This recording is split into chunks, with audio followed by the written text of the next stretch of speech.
Well, one of those key races is in the state of Nevada, and that's where France 24's Eric Pape joins me now from Las Vegas. Eric, the race for Nevada's U.S. Senate seat is still close to call at the moment.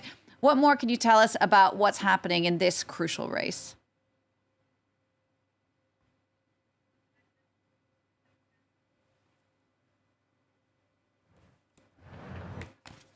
Eric, if you can hear me, what more can you tell us? Well, the situation is in limbo here in Nevada.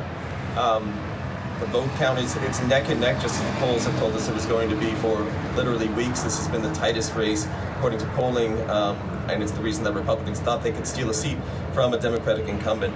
And basically, now the situation is that we're expecting counting to continue tomorrow.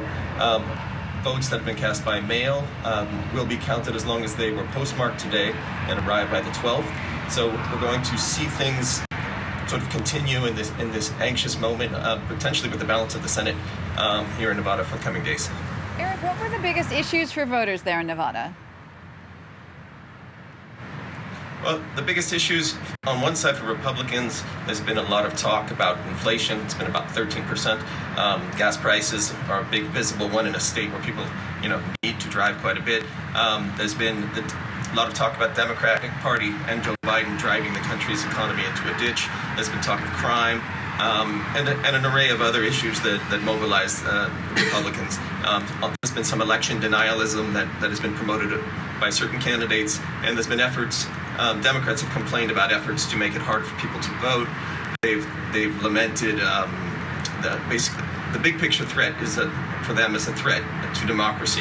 That's what they've been telling people. And actually quite a few people that I spoke with brought up all of those issues as they were voting today. Many of them were quite anxious on one side or the other, and people spoke a great deal about the amount of division, the incredible division that there is in Nevada at the moment. People are unable to speak with family members about politics, try to avoid the topic in public, talk about the aggression, this unprecedented aggression that they've seen in recent years that they didn't see 10, 20, 30 years ago. So it's a tense moment. It's a very tight race in a state where people are particularly mobilized against each other. And we're going to see tomorrow how it plays out, or tomorrow and the coming days. Indeed. In addition to all the tension just in regard to the issues, there was also some problems with the actual voting. There were some technical difficulties there as well yesterday.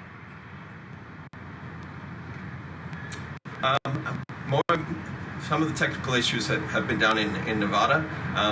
There's been a lot of talk about potential technical difficulties here. We haven't nailed that down yet.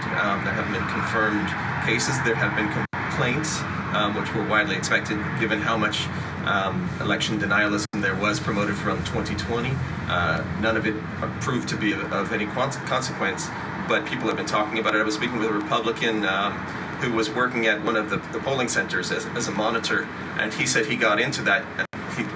He was doing this job because he wanted to see how it worked, and he said that from what he saw, there were no problems. But obviously there are a lot of different polling centers, and we're going to be getting those reports throughout the night and in the coming days. All right, Eric, thank you for that. Eric Pape reporting for us from Las Vegas.